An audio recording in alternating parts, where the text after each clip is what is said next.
கடகராசி என்பர்கள், கடகராசி என்பர்களுக்கு மிகப்பெரிய ஒரு திருப்பு முனை அமையக்கூடிய ஒரு நேரம். நல்ல ஒரு மாற்றம் தான். ஒரு பெரிய ஒரு பிரச்சனையிலேருந்து வெளியே வரீங்க. பெரிய ஒரு ராஜயோகம்னு சொல்லலாம். மிகப்பெரிய கஷ்டத்துலேருந்து வெளியே வரீங்க.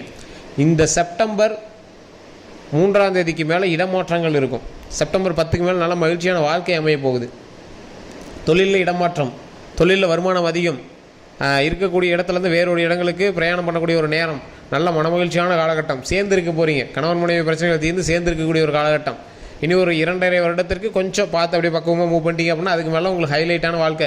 பிரச்சனையெல்லாம் தாண்டியாச்சு சார். கடன் பிரச்சனை, கஷ்ட பிரச்சனை எல்லாத்தையும் தாண்டியாச்சு. இப்போ மன மகிழ்ச்சியாக உங்களுடைய வாழ்க்கையை நீங்கள் வாழக்கூடிய ஒரு நேரம். இந்த காலகட்டத்திலேயே உங்களுக்கு சின்ன சின்ன பிரச்சனைகள் இருக்குது அப்படின்னா கண்டிப்பாக நீங்கள் கீழே ஒரு நம்பர் கொடுத்துருக்கேன், ஒரு ஃபோன் நம்பர். அந்த ஃபோன் நம்பருக்கு ஃபோன் பண்ணி உங்களுடைய ப்ராப்ளம் எதுவாக இருந்தாலும் சொல்லி தீர்த்துக்கலாம்.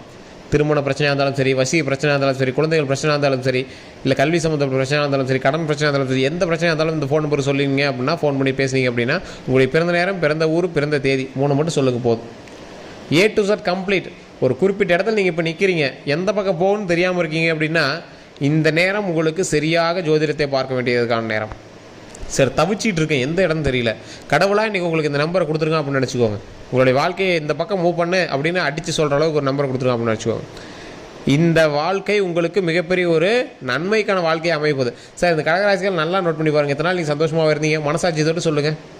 இல்லை சார், ஓரளவுக்கு சந்தோஷமாக இருந்தேன் சார் அப்படின்னா கரெக்டான உண்மையை மனசாட்சியத்தோடு சொல்லுங்கள். ஏன் அப்படி தெரியுமா?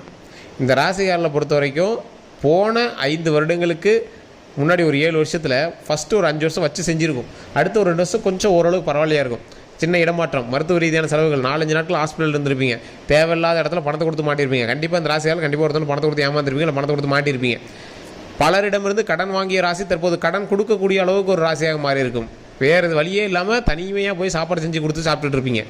இடம் மாற்றி இருந்திருப்பீங்க, தொழில் மாற்றி இருந்திருப்பீங்க, நீங்கள் மட்டும் தனியாக போய் ஒரு ரூமில் இருந்து சமைச்சு சாப்பிட்டுட்டு இருப்பீங்க. ஸோ இந்த மாதிரி ஒரு விஷயம்லாம் உங்களுக்கு கண்டிப்பாக நடந்திருக்கும்.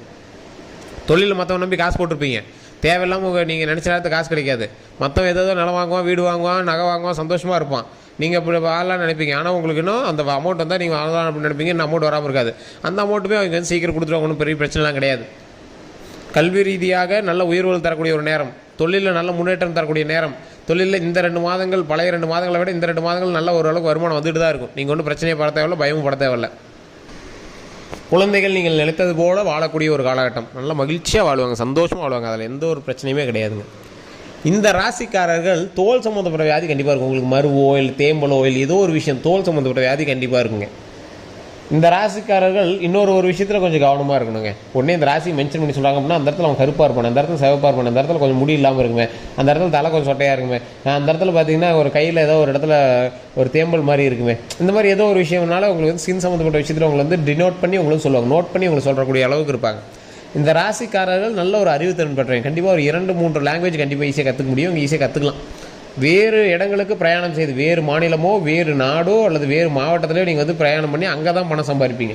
சொந்த ஊர்லாம் உங்களுக்கு பணம் அவ்வளோ கிடைக்காது. சொந்த ஊர்லேயே இருந்தீங்க அப்படின்னா வெளியூரில் போய் சம்பாதிச்சிட்டு வர மாதிரி தான் இருக்குது. அடிக்கடி வெளியே போய் சம்பாதிச்சிட்டு வர மாதிரி தான் இருக்கும். அந்த மாதிரி தான் அமைப்பு இருக்குது. கொஞ்சம் அலைச்சல் அதிகமாக தான் இருக்கும். அலைச்சல் அதிகமான பொழப்பு தான் உங்களுக்கு. ஸோ ஈஸியாலாம் உங்களுக்கு பணம் கிடைக்கிறதான வாய்ப்பு இல்லை. கொஞ்சம் சூடு சம்மந்தப்பட்ட தொழில் உங்களுக்கு எப்படி, நெருப்பு சம்மந்தப்பட்டது, சூடு சம்மந்தப்பட்டது, மெக்கானிக்கல் சம்மந்தப்பட்டது, இந்த மாதிரி ஏதோ ஒரு மிஷினரிஸ் வாழ்க்கை தான் உங்களுக்கு. ஸோ மெட்டல் சம்மந்தப்பட்டது, இந்த மாதிரி வாழ்க்கை தான் உங்களுக்கு அதிகமாக இருக்கும். அதனால தான் உங்களுக்கு வருமானம் அதிகம். மெட்டல் சம்மந்தப்பட்ட தொழில் பண்ணிட்டீங்கன்னா ஆட்டோமேட்டிக்காக உங்களுக்கு வருமானம் தான். மிஷின் சம்மந்தப்பட்ட தொழில் பண்ணிட்டீங்கன்னா ஆட்டோமேட்டிக்காக உங்களுக்கு வருமானம் தான். ஒன்றும் பெரிய பிரச்சனைலாம் கிடையாதுங்க. உங்களுடைய வாழ்க்கை அதிகபட்சம் பார்த்தீங்கன்னா உங்களுக்கு ஃபேமிலியெலாம் பெரிய ஃபேமிலிலாம் கிடையாது. சிம்பிளான ஃபேமிலி, கணவன் மனைவி குழந்தைகள், அவ்வளோதான். அதுவே உங்களுக்கு திருமணம்லாம் கொஞ்சம் பார்த்து தான் நடந்திருக்கும், கொஞ்சம் பொறுமையாக தான் நடந்திருக்கும். நிறைய சின்ன சின்ன சிக்கல்கள் மத்தியில் தான் உங்களோட வாழ்க்கையெல்லாம் மூவ் ஆகிட்ருக்கும். திருமணம் ஆகாமல் இருக்கீங்க அப்படின்னா உங்களை திருமணம் ஆகிறதுக்குலாம் ஒரு 7 வருஷம் இருக்குது அப்படின்னு சொல்லிட்டு இருப்பாங்க. ஜாதகம் தான் உங்களுக்கு பெரிய பிரச்சனையே. உங்களோட முன்னோர்களுடைய பிரச்சனை தான் உங்களுக்கு அதிகமாக இருந்திருக்கும். வாழ்க்கை முறையில் நிறைய மாற்றங்கள் நீங்கள் ஏற்படுத்திருப்பீங்க. இறை வழிபாட்டினால ரொம்ப ஈடுபட்டிருப்பீங்க. உங்களுடைய வாழ்க்கையில் ஒரு மகிழ்ச்சி பொங்காதா, வெளிச்சம் கிடைக்காதா அப்படின்னு நிறைய இடங்களில் நீங்கள் அலைஞ்சது உண்டு. படுத்தா உங்களுக்கு தூக்கம் வராது, அந்தளவு கஷ்டத்தை நீங்கள் அனுபவிச்சிருப்பீங்க. உங்களுடைய ஃப்ளாஷ்பேக்கே ரொம்ப ஒரு சேடான ஃப்ளாஷ்பேக்காக இருக்கும். மகிழ்ச்சி இல்லாத ஒரு வாழ்க்கை எப்படி வாழ்வது அப்படின்லாம் நீங்கள் ஃபீல் பண்ணிட்டு இருப்பீங்க. அதெல்லாம் நீங்கள் கவலைப்படுத்தவில்லை. இனி வரக்கூடிய காலங்கள் பொற்காலங்களாக அமையும் போது, மகிழ்ச்சியான காலங்களாக அமையும் போது, தொழில் செய்யக்கூடிய ஒரு நேரத்தில், தொழில் செய்யக்கூடிய ஒரு இடத்துல நல்ல ஒரு மகிழ்ச்சியான நல்ல ஒரு வாழ்க்கை அமைவதற்கு இனி வரக்கூடிய காலகட்டங்கள் நல்ல ஒரு வழிகாட்டுதலாக இருக்கும். அதுவுமே உங்களுடைய தனிப்படையான ஜாதகத்தை பார்த்தா மட்டும் தான் கண்டுபிடிக்க முடியும். இப்போ நம்ம சொல்கிறது பொதுபலன். உங்களுடைய கிரகம் அதுக்கு ஒத்துழைக்குதா அப்படின்னு பாருங்கள். 2-3 டைம் உங்களோட ஜாதக புக்கை எழுதியிருப்பாங்க.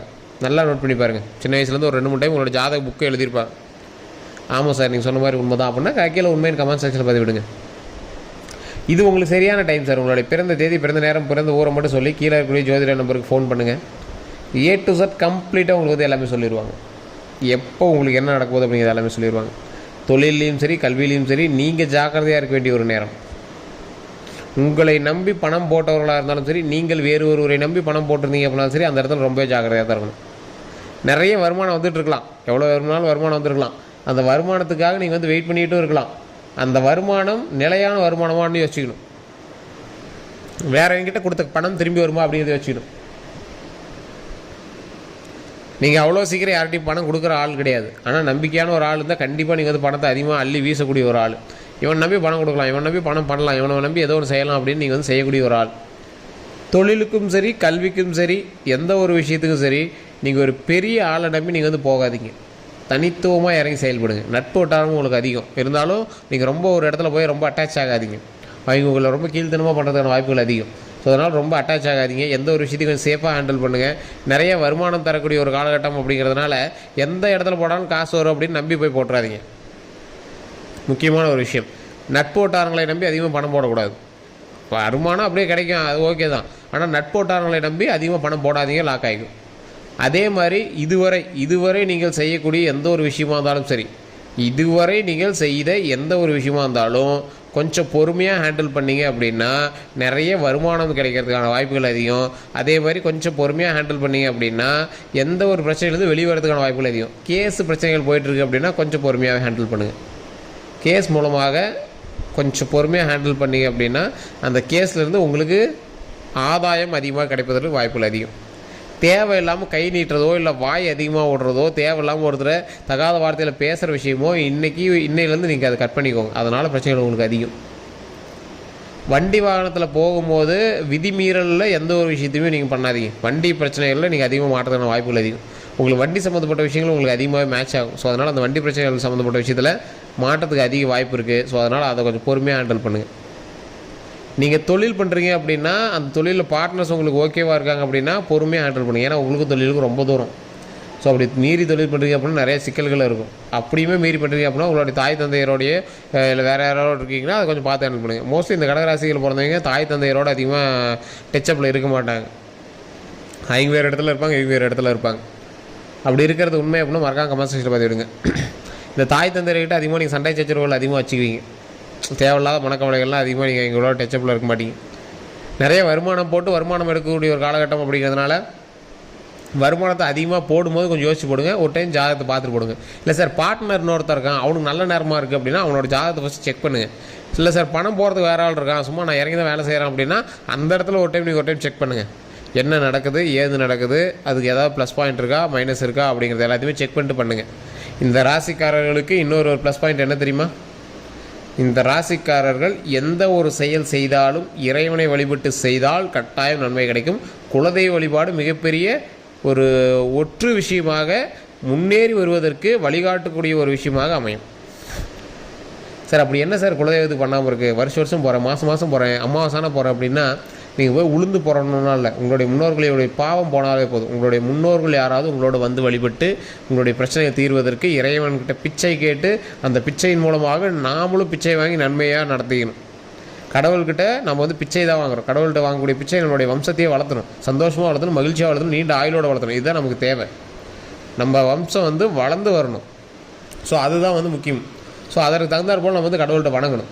இது நிறைய பேருக்கு தெரியறதில்ல. கடவுள் வழிபாட்டிலே நிறைய பேர் என்ன பண்ணுறது எது பண்ணுறதுன்னு தெரியாமல் எதோ வந்து சாமி கும்பிட்றோம், நாமளும் சாமி கும்பிட்றோன்னு ரோட்டில் போகும்போது வண்டியில் போகும்போது சாமி கீஸ் கொடுக்குறது, அங்கேருந்து கும்பிட்றங்கிற பேரில் கும்பிட்றது, ஒரு கையை விட்டுட்டு கும்பிட்றது. ஸோ சாமிக்கு பல்காக செய்கிறோம் அப்படின்னு எதோ பணத்தை இருக்கிற பணத்தெல்லாம் கொட்டி செய்கிறது. மன மகிழ்ச்சியாக கடவுளை வணங்கணும். 10 பேர்த்துக்கு இல்லாதவங்களுக்கு அன்னதானம் போடணும், அவங்களும் சேர்ந்து உங்களுக்காக வணங்கணும். அதுதான் இறை. அந்த இறை வழிபாட்டினால உங்களுக்கு மன மகிழ்ச்சி உண்டாகணும். அந்த மன மகிழ்ச்சினால உங்களுடைய நீங்கள் நினச்ச விஷயங்கள் எல்லாம் பாசிட்டிவாக நடக்கிற அளவுக்கு உங்களுக்கு ஆறா உருவாகணும்.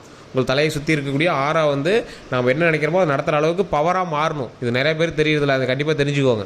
அப்படி பண்ணோம் அப்படின்னா ஆட்டோமேட்டிக்காக கடவுள் வந்து நமக்கு நன்மையை தருவார். இது நிறைய பேர் தெரியறதில்ல. தொழிலில் அதீத முன்னேற்றம் தரக்கூடிய ஒரு காலகட்டம், நல்ல வருமானம் வரும். இந்த வாய்ப்பு விட்டுறாதீங்க. உழைச்சிங்க அப்படின்னா வருமானம். ஸோ அதை கண்டிப்பாக நீங்கள் ட்ரை பண்ணி பாருங்கள். இது மட்டும் இல்லாமல் நிறையா பேருக்கு தெரியாத ஒரு விஷயத்தை நம்ம வந்து சொல்கிறோம். இதுவரை உங்களுடைய தொழிலில் நீங்கள் திருப்பதி ஏழுமலையானம் வணங்காமல் இருந்தீங்க அப்படின்னா, திருப்பதி ஏழுமலையானம் வணங்கிட்டு அந்த தொழில் தொடங்கணும் அப்படின்னா ஆட்டோமேட்டிக்காக நன்மை கிடைக்கும். ஓம் திருப்பதி ஏழுமலையானை பற்றி, ஓம் திருப்பதி ஏழுமலையானை பற்றி, ஓம் திருப்பதி ஏழுமலையானை பற்றி அப்படின்னு மறக்காம கமெண்ட் செக்ஷனில் முன்னே பதிவிட்டு தினம் காலையில் தொழில் ஆரம்பிக்கும் போது இந்த விஷயத்தை சொல்லி பாருங்கள், மிகப்பெரிய நன்மை கிடைக்கும். அது உங்களுக்கே ஒரு ஆச்சரியமாக ஏற்படுத்தும்.